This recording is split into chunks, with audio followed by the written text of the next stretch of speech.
eu sou a Liran Creuri. Sejam bem-vindos ao canal Wicca Triluna. E hoje eu tenho aqui a Bruna. Oi, gente. E o Lucas. O Lucas, ele não tá em áudio, ele tá no chat. Então, qualquer coisa que ele precisar falar, ele vai falar. E a gente vai comentar, a gente vai ler, tá bom? A Bruna ainda tá na busca do nome mágico dela, né, Bru? Continuo. Estou no caminho. Descobrindo hoje que estou no caminho, mas ainda não cheguei lá. Muito bom. E eu acho que a vibração de vocês tá bem legal também. Eu acho que ela vai achar mais rápido do que ela imaginava. Bom, hoje a gente vai falar do capítulo 2, das discussões que a gente levantou em relação ao capítulo 2 do livro A Bruxaria Hoje, do Gerald Gardner. Por que a gente escolheu esse livro? Porque ele é um livro meio que obrigatório para quem está iniciando os estudos na bruxaria. E ele foi o primeiro livro, né, de bruxaria de fato, mais específico de Wicca, né, de fato.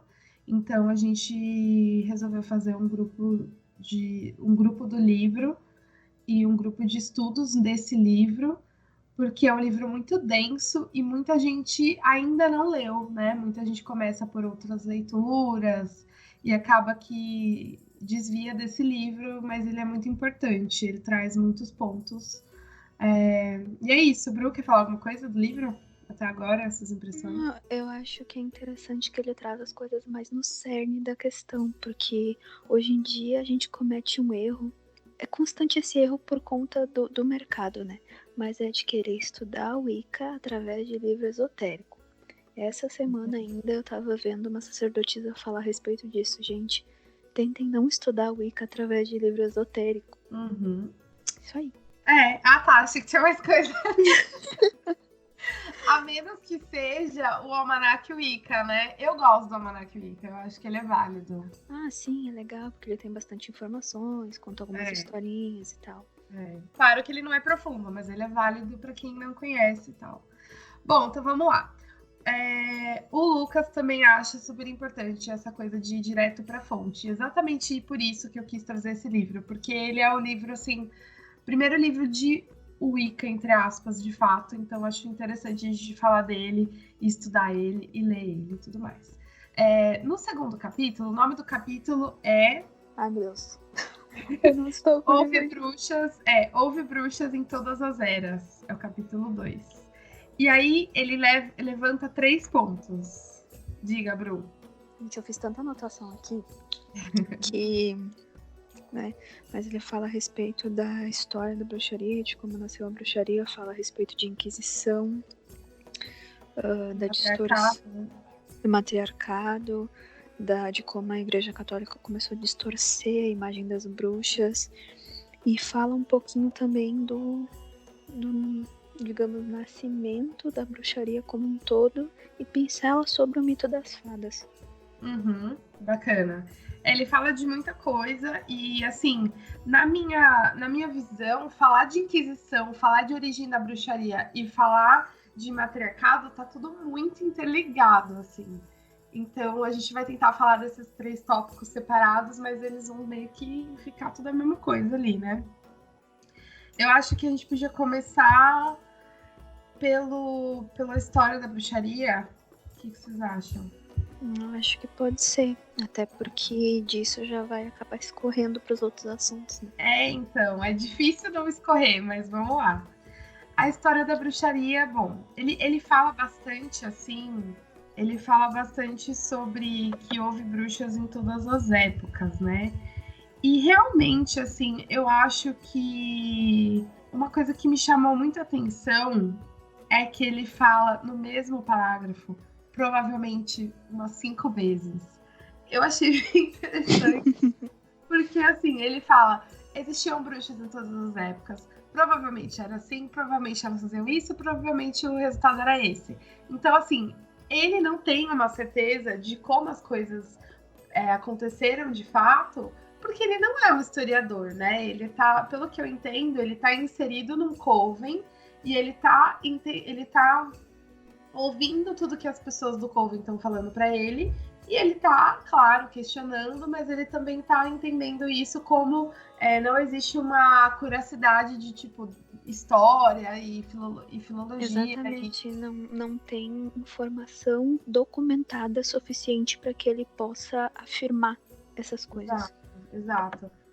E até existe um trabalho de historiadora, né, de 1921, da Margaret Murray, que é O Culto das Bruxas na Europa Ocidental, que foi realmente anterior ao Gardner. Eu acredito que Gardner tenha lido esse livro antes de ter escrito A Bruxaria Hoje, e só que ele não valida algumas coisas que a Margaret Murray colocou no livro dela em relação principalmente em relação ao culto à Grande Mãe, né? Que ela levanta a questão da Vênus, levanta a questão da Diana. O Lucas está falando aqui, lembro de ter lido em algum lugar que de fato ele tinha conhecimento prévio. Sim, ele sabia. Mas a questão que ele coloca que é realmente assim,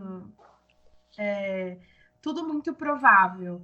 Mas se você for olhar história, para a gente saber a história da bruxaria, a gente tem que ler história. A gente não vai conseguir ver a história da bruxaria vendo vídeos ou procurando material de Wicca ou de bruxaria. A gente vai ter que procurar material de história. Exatamente. E aí a gente vai ter que ter uma visão de pesquisador mesmo para achar isso. Pra quem tá começando, a gente meio que quebra os queixos, assim. Porque vendo a coisa como ela é bem diferente do que ela se tornou hoje. E esse livro pega muito nessa questão. É isso aí. Porque, na verdade, esse provavelmente era assim, provavelmente, cai muito numa coisa que a gente faz hoje na Wicca, que é neopagã, que a gente pega, a gente tem uma roda do ano, a gente tem 8 festivais, a gente tem 8 sabás, e a gente tem os esbás, e a gente faz uma coisa que, na verdade, eles não faziam.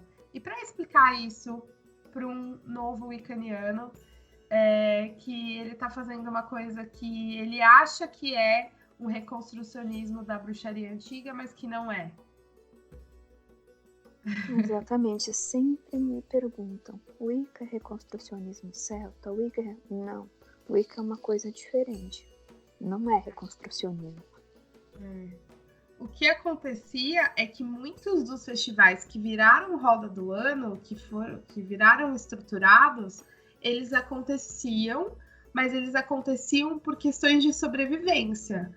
Então, a gente precisa fazer um exercício de voltar para aquela época e entender qual que era a prioridade daquela época, que era a sobrevivência. Até porque, logo no início do capítulo, o Gardner coloca a respeito de que, primeiro que no início, supostamente haviam tanto bruxos como bruxas na mesma quantidade, né?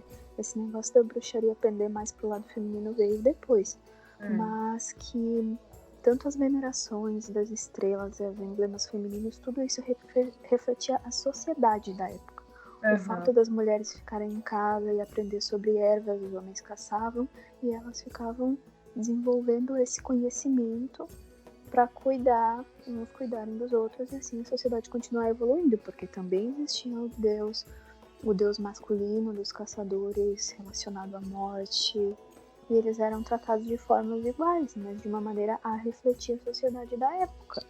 Então não é uma coisa assim que criou-se um deus, sei lá, mais ou menos que a Igreja Católica fez, né, que pegou mais ou menos o que estou falando da boca para fora, mas é uma sátira, né? Pegou o que eles precisavam que fosse e criaram um personagem com aquilo.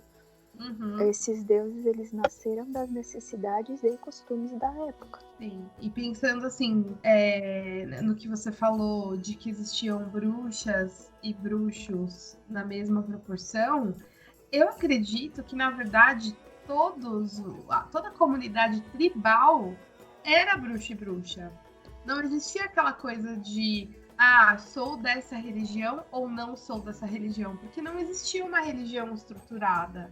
Acredito que todo mundo que passava as histórias que eram contadas, por exemplo, imagina que você é um homem inserido numa comunidade de tribo, em uma comunidade, né, numa aldeia que seja, e aí você tem, sei lá, seus 10 anos e você cresceu ouvindo sua mãe e sua avó falarem sobre, olha, a gente tem que ofertar um pouquinho da nossa colheita para a deusa, sei lá, Deméter. porque ela vai ajudar a gente na próxima colheita. Você cresce ouvindo essas coisas, você está inserido nessa crença, nessa comunidade, e você vai fazer, porque se você não fizer, a colheita não vai acontecer como deveria, né? E todo mundo tá ali no mesmo meio, né? Sim, exatamente. O Gardner fala também a respeito de que não tem como, segundo ele, não tem como saber se existiam, sei lá, cultos célticos, por exemplo, ortodoxos, onde cultos primitivos se infiltraram posteriormente, né? Começando do primitivo, aí depois tem se estruturado de maneira ortodoxa e voltou a se infiltrar esses cultos mais primitivos, né? Que vieram dessa cultura social. Que, segundo ele, é uma coisa que não tem como saber. Sim, na verdade até tem, viu? É que ele não tinha acesso, porque hoje em dia a gente tem acesso aos materiais de filologia, que são os materiais de pergaminhos.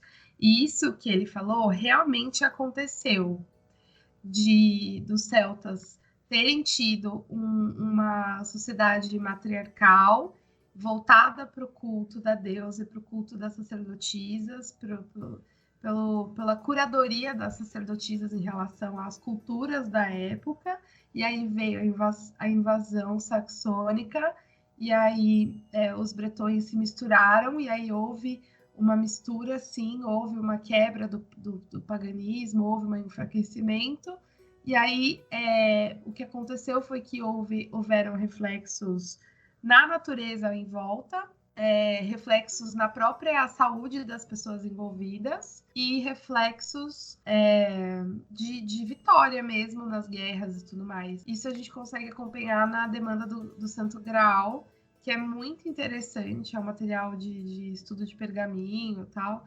E aí a gente consegue ver que algumas pessoas que se misturaram com os bretões tal, começaram a entrar em pânico, porque o culto das sacerdotisas, a cultura que elas estavam cultivando e cuidando por tanto tempo, estava morrendo. E aí eles voltaram a tirar conselho com Taliesin, que é Merlin, né?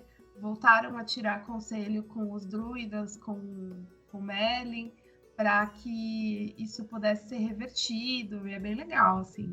Claro ele até coloca uma... Ele até coloca uma frase que eu achei bem legal, que é assim: a religião pode mudar, a raça pode mudar, a linguagem pode mudar, mas a causa e o efeito permanecem, e é isso que tende a manter a lenda imutável. É muito legal. Da hora. Aí o Lucas tá falando, isso sem falar que a função precede o nome. Não entendi. Será que eu entendi?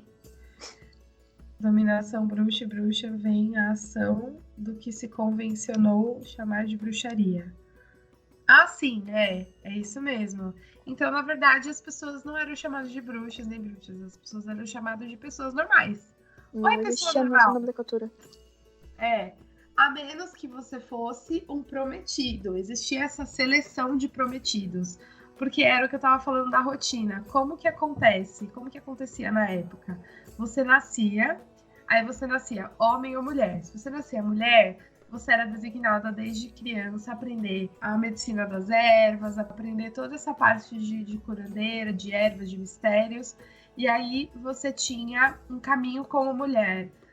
Ou você era geradora de filhos e mantenedora da comunidade, ou você era prometida para um caminho de sacerdócio. Isso estou falando dos celtas, né? Dos celtas especificamente. Lembrando que isso não tem a ver com essa ideologia de gênero que nós temos hoje. Tem a ver com como a sociedade se estruturou e o feminino e o masculino acharam a melhor forma de contribuir para a sociedade. Sim, é porque eles viam o feminino e masculino como duas forças polares necessárias, assim.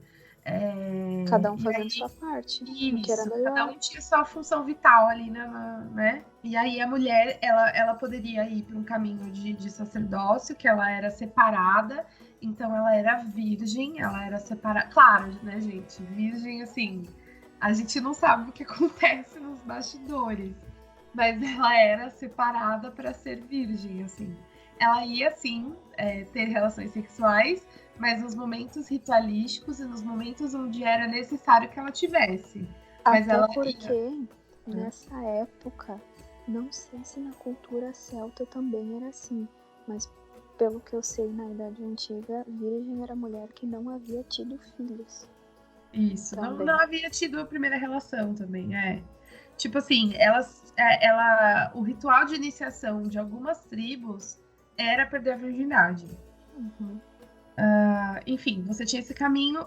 Não quero esse caminho de sacerdócio. Ou porque ele fala das mulheres que se sentiam diferentes das demais, no sentido de mulheres masculinizadas também. Elas também tinham um papel dentro da sociedade que era fazer o que elas quisessem, bem dizer. Elas não precisavam necessariamente ser mães e geradoras de vida. Elas podiam ser qualquer outro papel dentro das coisas que as mulheres faziam muito bem na sociedade na época. E o homem não. O homem, o único papel que ele tinha, ele nascia homem, ele aprendia a caçar. Tinham alguns homens que não tinham habilidade com caça. Aí eles iam virar estudiosos, que foi o caso do próprio Taliesin, que existe o mito de Taliesin, né, que ele bebeu da poção de Cerridwen, e aí ele se tornou um dos homens mais inteligentes. Então ele era realmente um conselheiro, um druida, alguém que as pessoas iam buscar. Então existia também essa linhagem masculina de druidas, de bardos, mas também existia, na sua grande maioria, o homem ele servia para a caça e para a fecundação da mulher, porque uma tribo não se mantia se não tinha gente, porque quanto mais gente para ajudar a manter a tribo, senão as pessoas vão morrendo por doenças e a tribo acaba, né? Sim. Tanto na questão de criar mais indivíduos para a tribo, tanto com a organização de ter o que comer, ter... É isso aí. Então, aí meio que surgiu essa prática, né? E aí eu tô falando dos celtas, porque específico dos celtas, de toda a parte onde os celtas habitavam, que é Grã-Bretanha, Reino Unido, País de Gales, Irlanda, tudo isso era domínio celta. Tô falando dos celtas porque o Gerald Gardner, ele vem de uma linhagem da Inglaterra. Então é aí que surgiram essas práticas estruturadas de druidismo, de paganismo, de culto à natureza. Claro, como o livro fala, o culto à natureza existiu, o paganismo existiu em todos os lugares, mas de forma muito estruturada, ele existiu dentro do domínio celta, e claro, existiu dentro do Oriente Médio, na Pérsia, no Egito, etc. Isso a gente sabe também, mas a gente está falando mais do celta porque é a linhagem do Gardner, né? Sim, ele inclusive falou que supostamente os bretãos ensinaram a magia aos celtas. Ou seja, aos persas, né? Aos celtas, se não me engano, ele colocou. Não, aos persas. Aos persas, isso aí. Os bretões... É a mesma coisa. É que os bretões, eles viajavam, né? É diferente dos celtas. Os celtas não viajavam tanto. Existe registro de celta que viajou para o Oriente, mas é raro isso. Aos persas, ó, Lucas. Eu troquei as palavras porque embaralhei as letras. É porque os bretões, eles eram conquistadores, né? Então eles queriam conquistar e aí eles viajavam bastante, né? E foi por isso que teve eles eram guerreiros, assim, sua grande maioria, né? E eles queriam viajar, e aí muitos deles por isso também se tornaram cristãos, enfim. E aí surgiu-se, né? Surgiu-se não, era comum que o matriarcado acontecesse dentro dessa dinâmica de sociedade, né? Não era uma coisa imposta, era uma coisa natural. Porque, na verdade, o ser humano via a mulher como divina, porque o homem não sabia como que ela engravidava e gerava vida. Até então ele não associava que pela relação sexual é que ela engravidava. Alguns acreditavam que a mulher engravidava tomando um banho de lua cheia. Né? É maravilhoso. Eu espero que não, né? Mas sim. Eles demoraram para entender que as coisas aconteciam por meio da relação sexual. Então, por muito tempo se divinizou a mulher, né? Então, porque eles não entendiam como que uma mulher podia gerar vida do nada e como que ela podia nutrir essa vida de dentro dela, assim. Então era fantástico. Só que a questão da fertilidade surgiu, eles foram entendendo essa questão que era uma relação sexual, e aí, depois disso, tudo eles associaram, tudo. Então, se eu preciso de uma colheita bem farta, eu preciso da fertilidade. Então, eu preciso da dualidade masculino e feminino, porque é essa dualidade que vai gerar vida. E aí, por isso que a gente fala hoje que é o grande rito, porque não existe força maior do que a força da união da polaridade feminina com a polaridade masculina, que gera a vida. Eles associaram isso, então a mulher, ela fazia rituais de fertilidade com o homem, sem o homem, enfim, mas que tivesse a dualidade. Por isso, né, você quer contar a história da vassoura? Ah, sim, a história da vassoura. Deixa eu fazer uma referência aqui. É engraçado até pensar nisso. Imagine a imagem. Tinha um ritual que a mulher... A história, inclusive, vem daí. A história de que as bruxas usavam vassouras, né? Que a mulher, ela montava... Não montava de vocês entenderam, né? Que nem se monta uma bicicleta. Em alguma coisa que representasse um falo, uma vara, um galho de árvore, alguns esculpido um órgão masculino neles, e corria pelos campos montada nessa vara para que isso fertilizasse a terra de alguma forma, como um ritual da fertilidade para os campos. Aí quando a Inquisição começou a chegar e ver essas mulheres fazendo isso, eles associaram a bruxaria diretamente, e realmente era, né? Tava se estruturando ali, né? Exatamente, só que algumas mulheres faziam isso nem por serem bruxas, por terem uma iniciação, mas porque realmente a questão da fertilização desse ritual como algo ligado à fertilidade da terra era um costume, sabe? Uhum. Como a gente pula 7 ondinhas no final, na virada do ano, tal como isso. Isso. Porque era assim, a gente tem a chance de ter uma boa colheita se a gente fizer isso. E se a gente não fizer e a gente não tiver uma boa colheita, a gente pode morrer de fome. Então, se existe a mínima chance disso dar certo, vamos fazer, né?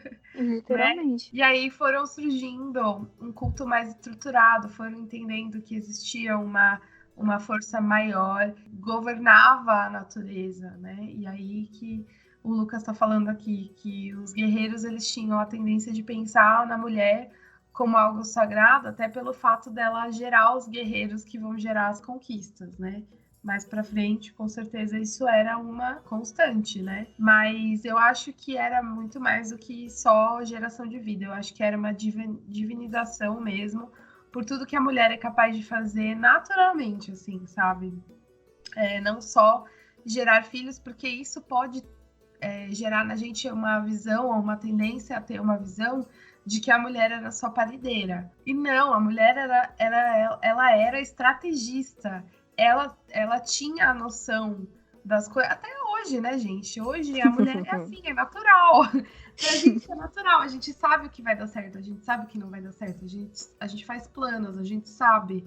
Né? Então, pra gente é muito natural a sobrevivência, né? Inclusive, é cientificamente provado de que a mulher tem mais capacidade de análise de microexpressões do que o homem, ou seja, o nosso suposto sexto sentido também é devido a uma maior capacidade de análise, não só do comportamento das pessoas, mas como das situações.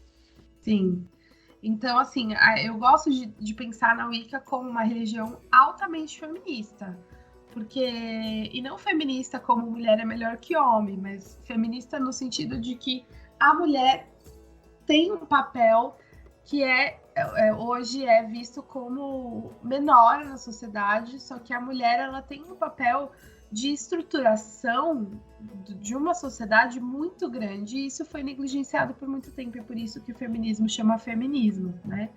Mas por uma questão de resgatar tudo isso.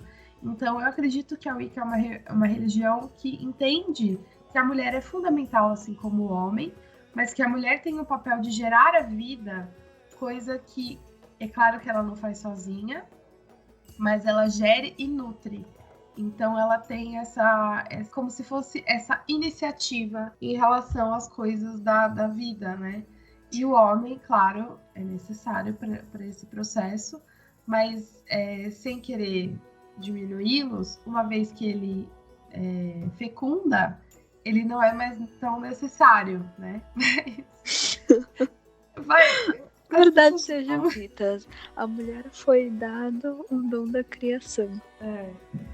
E não de forma nenhuma menosprezando o homem, porque na verdade naquela sociedade ele era necessário sim, porque ele precisava continuar caçando, ele precisava proteger, ele tem a força que é natural do homem, assim como a mulher tem todo esse poder de estruturação, de estratégia, o homem tem toda essa questão de caça, de força, então as duas forças são igualmente importantes, mas é um culto à deusa, porque é um culto da deusa que gere e que também nutre, né? Então, a deusa foi tida como, assim como a mulher, assim como a sociedade endeusou a mulher, a sociedade também endeusou uma figura feminina que era a figura de uma, que posteriormente seria uma deusa, né? E o deus da caça, a princípio não era o deus do sol, a princípio era o deus da caça. O Lucas falando. Fala, Bruno. Não, era só eu só tava concordando. Ele tá dizendo que as diferenças físicas eram maiores entre homens e mulheres, então cada um executava seu papel era fundamental. Isso mesmo. Bom, e aí, assim, o homem ele tinha que ter a devoção pelo deus da caça, assim como a mulher e toda a aldeia tinha que ter devoção pelas deusas da colheita. Porque o deus da caça era o deus que ia guiá-los na caçada, então eles precisavam que a caçada desse certo. E é claro que o deus da caça seria um homem, porque, né, faz todo sentido ali na sociedade que estava inserida, que o homem que caçava.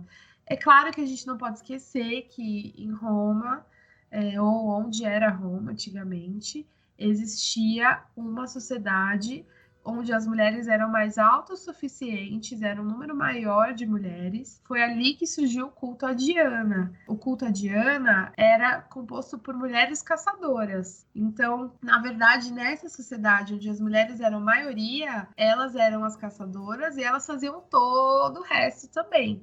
Então, vale a pena dizer que o culto às divindades reflete a sociedade e o espaço geográfico dessa sociedade. Então, tudo isso, né, as deusas foram, não vou dizer aparecendo, elas foram, a egrégora das deusas foi surgindo conforme a necessidade e conforme a sociedade, e aí por isso que foi surgindo as energias que eram compatíveis com a sociedade que estava naquele espaço geográfico. Faz sentido? Sim, até eu acho que cabe talvez fazer uma pequena relação também com a questão das Amazonas, né?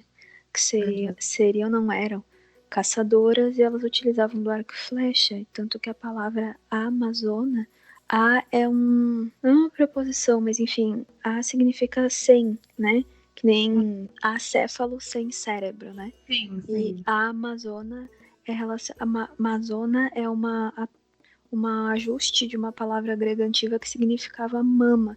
Então, a Amazona significa sem uma mama, porque para poder utilizar o arco e flecha melhor para caçar, elas removiam uma das mamas.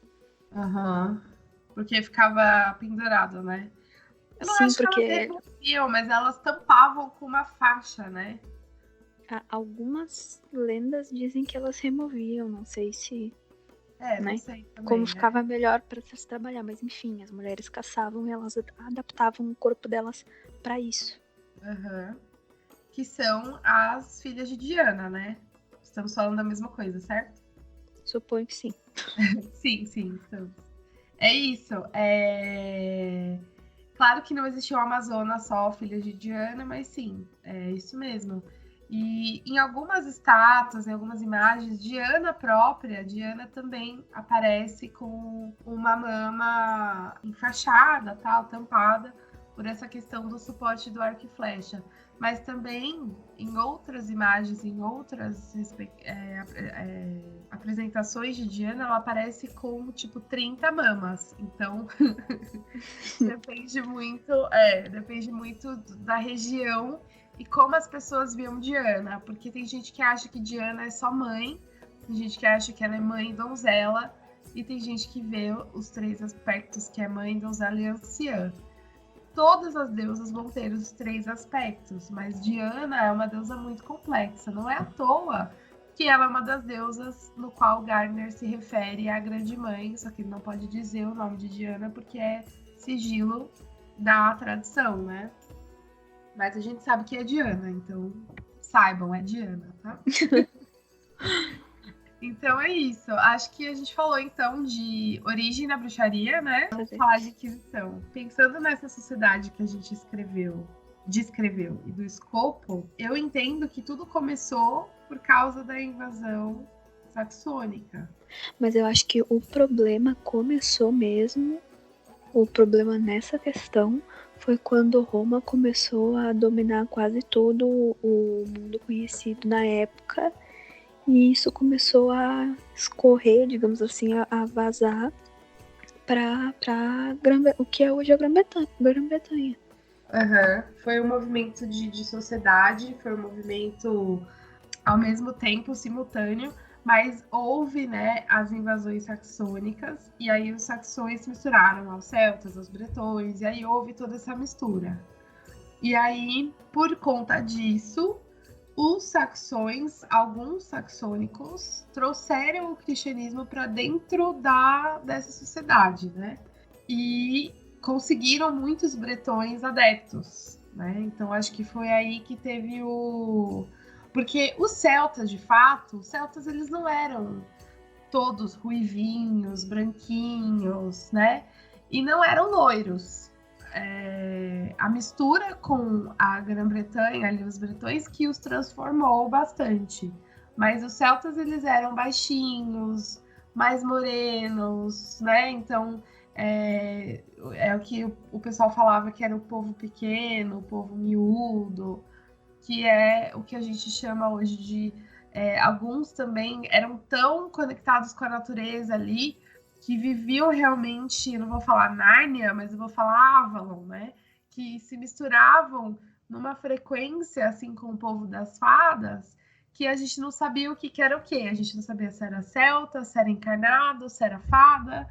E aí, eles chamavam de povo das fadas por todo esse misticismo, por conta das brumas e por tudo mais. Sim, e aí começou... diz que quando ocorreu a invasão saxônica também houveram uns celtas e bretões que fugiram para essas zonas mais afastadas onde esse povo vivia, e eles teriam também se misturado e se afastado para zonas mais remotas onde os conquistadores não chegariam. Sim. E quem descobria aquelas regiões acabava sendo atacado.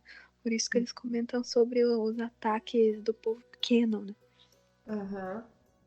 Porque o pessoal ele sabia se defender. Os celtas eles nunca foram extremamente um povo de guerra, um povo agressivo. Eles sempre foram mais defensivos. Claro, existe guerra sim no druidismo, existe guerra no povo celta. Morrigan tá aí para proteger todos os guerreiros, existe, mas em geral era um povo mais reativo. Estudando um pouquinho sobre a história dos celtas, eu vi um pouco a respeito de guerra em relação aos fomorianos e tudo mais, mas isso também está muito relacionado aos mitos. Eu não vi muita interação em questão de guerrilha depois, quando já chegou nessa última, digamos, essa última fase deles, mais próxima da questão dos saxões e tudo mais. Não vi mais nada relacionado a eles buscarem guerras, né? Eles não eram conquistadores, assim, ao que me pareceu. Sim, O que acontece é que existiu uma nova sociedade de conquistadores que entrou em conflito e em contato com uma sociedade que era altamente mística. E aí eles precisavam fazer uma aliança para conquistar a região. E aí, a princípio, eles até fizeram uma aliança, né, de linhagem mesmo, de pegar um rei, uma figura que fosse tanto de linhagem celta quanto de linhagem saxônica, que tivesse um pouco dos dois ali. E aí eles tentaram fazer com que isso acontecesse, Só que com a invasão do cristianismo para dentro da cultura, foi se entendendo o paganismo não tinha mais espaço, os deuses antigos não tinham mais espaço por uma questão de poder de fogo mesmo, né? Então, o lado de lá dos saxônicos entendiam que se eles quisessem ganhar, eles teriam que adotar o novo Deus, que era o cristianismo, né? E o outro lado entendia que se não fosse feita uma aliança e se não fosse abençoado essa aliança com os deuses antigos, isso não daria certo.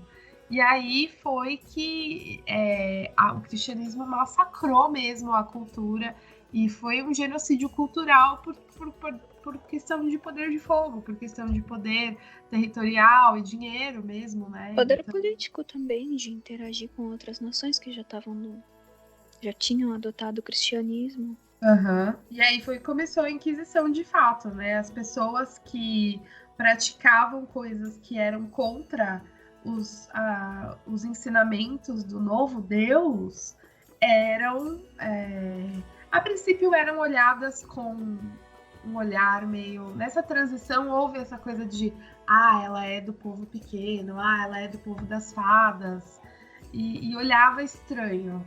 Mas depois que a cultura cristã foi sendo inserida, não era só um olhar estranho, começou mesmo a ter uma separação, né? Sim, eles começaram a fazer todo um trabalho de deturpar a imagem dos antigos costumes. Uhum. Por exemplo, eu achei bem interessante também que foi comentado no livro a respeito assim, antigamente as bruxas eram vistas como mulheres de espírito selvagem, muitas vezes jovens, por elas começarem a questão do sacerdócio e dos estudos muito jovens, belas, e isso, belas mulheres dotadas de poderes, não é uma coisa que agrade muito a Igreja Católica, né? Uhum. Então eles começaram um trabalho também de deturpar essa imagem e relacionar a imagem da bruxa à velhinha com a berruga na ponta do nariz. Sendo que se uma mulher era condenada à bruxaria, sendo ela jovem ou velha, ela era condenada à bruxaria se ela tivesse filhos, os filhos dela eram queimados juntos na fogueira também, porque eles sabiam que a bruxaria era algo que vinha de tradição, ou seja, muitas crianças foram queimadas na fogueira como bruxas também. Não só os animais que a gente conhece a história de queimar o gato junto, ou sei lá, o bode, por achar que a bruxa tem uma relação de transmutação, de transformação com aquele animal, mas também crianças, até mesmo bebês. Então, a história de relacionar a bruxa com a mulher velha foi para tirar essa imagem da mulher como uma musa. Aí ela passou a ser relacionada com uma mulher velha, feia e sozinha, porque aí começou a ser tajada que as mulheres velhas que moravam sozinhas, afastadas, seriam bruxas. E entrou mais um interesse por dinheiro nisso, que foi o surgimento dos caçadores de bruxas, né? Que ganhavam umas moedas de ouro. Então, quem dizia onde a bruxa estava ganhava umas moedas, e os caras que caçavam elas também. Aí surgiu uns indivíduos que ficavam por lá caçando mulheres idosas e sozinhas para torturar e fazer elas confessarem serem bruxas, sendo ou não, e queimar elas em praça pública para ganhar, sei lá, 2 obrões, 2 libras pela cabeça dela. Sim. E isso ajudou a popularizar cada vez mais a imagem da bruxa como uma mulherzinha velha com a berruguinha na ponta do nariz. Sozinha e triste. É isso mesmo. E é meio que um recalque, né? Porque elas eram bonitas, porque elas sabiam usar a natureza ao favor delas, né? Então elas sabiam que combinação de ervas ia fazer com que o cabelo delas ficasse mais hidratado, mais bonito, que a pele, o perfume. Então elas tinham toda uma intimidade com a natureza para que isso acontecesse, né? E não só o recalque, mas também a questão que o Lucas está falando aqui do território, né? Junto com a invasão, eles tinham um conhecimento bélico de território e tudo mais, em que ficava mais fácil dominar, né? Então, o conhecimento do território e tudo mais. E ele está falando também que essa morte cultural era necessária por causa da autoridade da época que vinha do clero, sim. Então, é esse ponto que eu queria chegar. Então, o clero, ele tinha a visão do homem como o provedor, né? Então, ver uma mulher independente, que não era casada, que transava com vários homens em rituais, para as mulheres que vieram juntos na invasão, era um absurdo. Como assim essa mulher é solteira e ela é linda e ela não quer casar? Como assim ela não quer casar, gente? Elas achavam um absurdo. E aí os homens também achavam um absurdo, porque foi incutido na cabeça deles essa questão por causa do cristianismo, então começou aí. Nossa, mas ela não quer casar, ela tem todo esse poder, essa influência, isso não é normal, isso não pode. A gente tem que se submeter aos nossos maridos, né? É o que Deus diz que a gente tem que fazer, né? E foi aí que a bruxaria começou, por causa de toda essa repressão que as mulheres sofriam nessa época, a bruxaria começou a se tornar algo mais feminino. Uhum, exatamente. É esse o ponto, né? Porque muitas das mulheres continuaram fazendo o que elas faziam e elas tiveram que ir para áreas mais reclusas, ou então elas iam morrer, elas iam ter que compensar coisas que elas sempre fizeram, que sempre foi normal e agora não é mais normal, né? Então... Exatamente. Lucas quer falar alguma coisa. Inclusive, enquanto ele escreve aí, até o Gardner citou alguns relatos dos julgamentos de bruxa e tal, digamos que o escrivão estava falando lá a respeito, e que foi citado que, num caso específico, 3 mulheres jovens em torno de 16 anos, extremamente lindas. Uhum. E aí foram queimadas na fogueira. E só mas era uma coisa tão aparente, assim dizer, que a aparência delas era algo tão, não digo chocante para eles, mas algo que se destacava tanto, que foi colocado até em um documento, né? Nossa. Eu acho que é a questão delas saberem da natureza, né? E também a questão dos ruivos, né? Porque nessa mistura da invasão saxônica e tal, os ruivos que existiam no povo celta e tudo mais acabaram se misturando, então por muitas gerações houve essa miscigenação, e aí o normal não era ser ruivo mais. E aí se nascesse um ruivo, era tido como maldição, era tido como bruxa, elas achavam que filho do diabo. Então é interessante isso também, porque todo mundo que nascia ruivo era tido como essa herança dos celtas que era bruxa, e aí também ia pra fogueira, era terrível, né? Isso até hoje deixa remanescer algumas coisas, porque sabe que no Brasil a gente fala loiro burro, né? Que é uma piadinha ridícula de cultura. Na Inglaterra é o ruivo que é o burro. Que coisa, né? Não, é literalmente diretamente relacionado ao ruivo. E aqui tem bastante gente ruiva, tipo, tem tanto ruivo aqui quanto tem loiro no Brasil, sabe? Então, porque é de onde eles vieram, né? E aí o Lucas estava falando um ponto legal aqui, que é isso, a vitória é contada pelos vencedores, foi o que a gente falou no capítulo 1, né? E os homens achavam isso ruim, com certeza não, os homens gostavam dessa dominância das mulheres, né? Para o homem, naquela época, começou a ser um ultraje a mulher ser independente, né? Como assim ela não precisa de mim, né? E o homem, ele é assim por natureza, não é só uma questão do cristianismo. Ele é assim por natureza, né? E a gente acabou, né? O paganismo acabou sendo soterrado por todo esse genocídio cultural. E aí veio a Inquisição, aí deixou de ter matriarcado, e foi aí que a bruxaria começou a ir para as sombras mesmo, como algo mais estruturado. E existe relatos, existe escritos de que o culto começou a se estruturar de forma mais individualizada, mas também existiam grupos, de forma mais estruturada por uma questão de vamos nos ajudar, vamos, tipo, ninguém solta a mão de ninguém, vamos nos ajudar aqui para a gente estar vivo. Então começou a existir ali os rituais de proteção, os rituais de banimento, para que a sociedade antiga conseguisse se manter viva e sem morrer essa cultura, né? Então começou aí o misticismo. Inclusive, nos primórdios dessa fase, só poderia fazer parte de um coven, de um círculo, etc., alguém que fosse da família, digamos assim, que a bruxaria tivesse literalmente relacionada à hereditariedade. Porque eles não tinham como saber quem era que ia entrar lá e ia abrir a boca, ou entregar, ou trair. O que aconteceu, ainda assim aconteceu muitas vezes. Uhum. Então, a iniciação começou não por uma questão de a bruxaria para poucos. Começou justamente para eles terem uma proteção da cultura e da própria família, né? Então, não era qualquer um que era iniciado nos ritos, que sabia dos segredos, das magias, dos mistérios, porque se soubesse, todo mundo ali ia morrer, né? Então, a iniciação, toda essa coisa de ritual de iniciação começou ali, é o que o Lucas está falando aqui, era a única forma de sobrevivência, tanto sobrevivência física quanto sobrevivência da cultura e da tradição, né?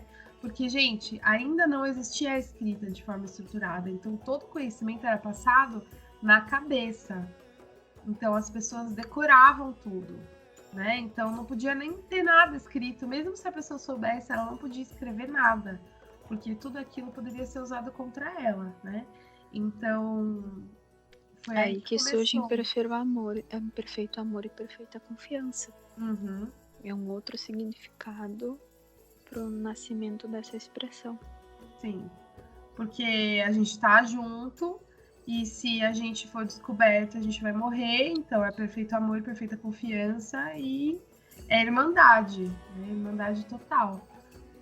E acho que é isso. Esse capítulo foi um pouquinho mais curto, né? Mas é a discussão que a gente sempre tem, né? Sobre Inquisição, sobre origem, sobre como que isso aconteceu, né? E às vezes a gente tem muita dúvida de entender a linha cronológica dos acontecimentos, né? Mas é isso, eu acho que estudando história fica um pouco mais claro, mas não tanto. E eu acho que a própria arte tem ajudado a gente nesse aspecto, a entender melhor a história, porque existem muitos livros e filmes épicos, né, que podem ajudar a gente no processo, né? Sim, eu acho interessante também que o tipo de discussão que a gente teve hoje serve principalmente para quem está começando. Eu acho que é algo que 99% das pessoas que está começando não tem, que é a noção de que a magia é natural. Uhum. E vendo como o desenrolar da história foi, como as coisas nasceram, da onde elas vêm, o que elas realmente são, fica mais fácil entender e sentir a magia como algo natural. Uhum. Acho que é isso aí, bem colocado. O Lucas está falando aqui que ele acha muito importante essa discussão, principalmente porque muitas pessoas entram achando que tudo que vão saber ou ver vem da década de 60. Exato. E, na verdade, a natureza sempre existiu, né, gente? Não existe... a gente não tá criando a roda, né? Claro, a forma estruturada como a gente pratica a Wicca hoje é uma coisa nova, mas a origem disso, as práticas, o porquê praticar sempre existiu, né? Sim, ela é adaptada para nossa realidade. Isso. Mas não é como as groselhas que eu já ouvi de que a Wicca é a religião mais antiga do universo, né? Não é, né? A religião mais antiga do universo não é religião. É paganismo, é sobrevivência. Porque a palavra paganismo é sobrevivência e subsistência pela terra, né? Então, se a gente for levar em consideração, a religião mais antiga não é religião, é modo de vida, é estilo de vida, é paganismo, é subsistência por meio da terra. Aí eu diria que talvez a segunda religião mais antiga, que pode ser chamada de religião mesmo, eu diria que seja o xamanismo, que é de fato bem estruturado, né? Pois é, já nesse ponto, como o meu estudo sobre xamanismo é bem superficial, eu já não posso comentar. Não posso dar uma opinião mais aprofundada. É que assim, o xamanismo, ele é basicamente o que os celtas faziam, ou qualquer outra tribo naquela época, só que introduzindo a questão de pagelância, a questão de usar as ervas para iluminação e ter alguém designado para essas ervas. Então, assim, essa pessoa ela tem mais facilidade com iluminação, com visualização, com contato com o que a gente não está vendo. Então, essa pessoa vai ser a pessoa que vai manipular essas ervas e vai trazer para a gente a iluminação. E aí foi surgindo a questão dos animais e tudo mais. Mas eu acho que a gente precisa olhar para trás para entender, porque a Wicca não tem nada a ver com xamanismo, diferente do que alguns livros novos falam, não tem nada a ver. Mas existe uma conversa, porque cada tribo fazia de uma forma, na verdade, né? Sim. Aí o Lucas tá falando aqui que muitos esquecem que a magia é muito mais antiga e se empolgam com as coisas fofinhas. Isso me incomoda também, essa coisa de se empolgar com coisa fofinha, porque acho que não tem nada a ver. Diga. Com o glamour das coisas, porque a Wicca, como ela é hoje, ela é obviamente diferente do que ela é como ela nasceu, e foram se envolvendo os outros interesses juntos, como acontece em toda religião. E hoje em dia a Wicca acabou sendo muito atrelada à coisa da imagem também, do visual, de ter um altar bonito, de ter um atame com um cabo de marfim, etc. E aí o povo que não sabe, nunca estudou, nunca teve um interesse por história ou nada, chega e enxerga todas aquelas coisas bonitas e acha que a Wicca é feita em torno daquilo ali. E não é. Exato. Acho que é isso aí. Então é isso, gente. Eu agradeço muito a presença de vocês. Eu acho que essa discussão ela é muito mais rica quando a gente consegue fazer ela em grupo do que só eu falando do capítulo. Eu acho que eu não teria tantos insights de coisas legais para trazer. Então eu gosto muito de fazer isso junto com vocês. E quem quiser participar, é só fazer parte do nosso grupo no WhatsApp do Icaterluna, que tá aí no link, no link da descrição do vídeo. Lembrando que esse grupo é para maiores de 18 anos, por uma questão de lei, mas também por uma questão de maturidade, né? A gente tá falando de algo muito sério e algo que não é para crianças ou adolescentes se envolverem com isso, né? A gente não tem responsabilidade nenhuma por crianças e adolescentes, mas a gente tá falando de coisas que adultos podemos discutir, religião, podemos discutir ocultismo e etc. Então, para maiores de 18, por favor. E se você quer participar do grupo do livro, do grupo de estudos, é só querer, é só se interar, ter interesse. O Lucas mesmo, ele começou faz pouco tempo, então seja bem-vindo, Lucas. Então, acho que tá agregando bastante pro grupo, e quem quiser é só ter disciplina, interesse, querer ler, querer estudar, e a gente vai fazer de todos os capítulos e vai ser bem legal. Bruna, quer falar alguma coisa? Não, por mim já tá tudo dito mesmo. Inclusive, esse livro que a gente tá lendo, para quem tem curiosidade, não é um livro... Ele é denso em conteúdo, mas não em quantidade de páginas. Então, não é um livro de 1000 páginas que a gente está lendo e fazendo. É bem acessível, né? Para todo mundo ler. Não é um livro de 1000 páginas, né? Pareceu que você falou que é um livro de 1000 páginas. Pareceu, eu disse, eu queria dizer, não é um livro de 1000 páginas. Então, é um livro que, apesar do conteúdo dele ser denso, ele não tem muitas páginas para ler a cada capítulo para discutir a respeito. Então, mesmo para quem é um pouquinho mais ocupado, dá tempo sim de ler. E outra, né, gente? A gente tem que separar um tempo para os nossos estudos da bruxaria, né? Mesmo que fosse um livro denso e longo, a gente tem que ler, a gente tem que estudar. Tomar vergonha na cara e começar a encarar as coisas de forma séria. Porque a bruxa ela é muito estudiosa, né? A bruxa deveria ser uma pessoa muito estudiosa, né? Então, o caminho não é para poucos, por essa questão do estudo, na verdade. A gente tem que ter disciplina, a gente pode ter a vida corrida que for. Se for uma prioridade na nossa vida estudar, a gente vai estudar. Então, eu acho que é uma questão de prioridade mesmo. E que os deuses falem mais no seu coração. Socorro! Gente, muito obrigada. E blessed be. Blessed be.